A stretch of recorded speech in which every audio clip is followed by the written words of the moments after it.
Assalamu alaikum wa rahmatullahi wa barakatuh. ‘Yan uwa dan Allah dan annabi ku lura, akwai wata sabuwar hanya da aka yi wadda ake ƙwaron mutane a ita.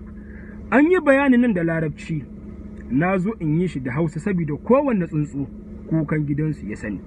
Abin da yake faruwa yanzu shine za a bugo maka a wayarka a ce maka in dai corona ta taɓa kama ka, ka danna ragum wahid. Idan corona ba ta taɓa kama ka ba, ka danna ragum itnin. Idan ka taɓa ɗaukan allurar corona, ka danna ragum talata. Baka taɓa ɗaukan allurar corona ba, ka danna ragum arba'a. Idan kuma kana so ka yi allurar corona, ka danna ragum hamsa. Idan baka so ka yi allurar corona, ka danna ragum sitta. A duka lambobin da suka zana maka, idan ka danna lamba ɗaya, nan take wayarka za ta mutu, kuma duk abin da yake wayarka za su janye shi. Account ɗin bank ɗinka na waya za a janye shi. Lambobin wayanka za a janye su, videos ɗinka za a janye su, fotunanka za a janye su, duk abin da ka sani a wayarka za a janye shi. To baka san me za su je su yi da wannan abun ba, shi ƙarshe dai duka dai sata ce.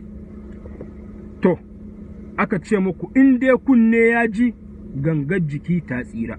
Dan Allah dan annabi duk wanda bidiyon nan ya zo mishi ya aika shi group, baka san ba mutum nawa zaka taimakawa ba da aika wannan bidiyon.